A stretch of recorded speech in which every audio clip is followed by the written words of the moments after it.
Number 8 says, the freshman class at a university has an average SAT math score of 514. So this is talking about the entire freshman class. So that would make that a population, which means the average SAT score of 514 is a parameter. Number 9 says, in a survey of 300 computer users, 8% said their computers had issues that needed to be repaired.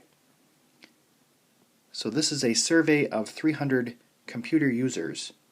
This isn't every computer user, so that would make this a sample,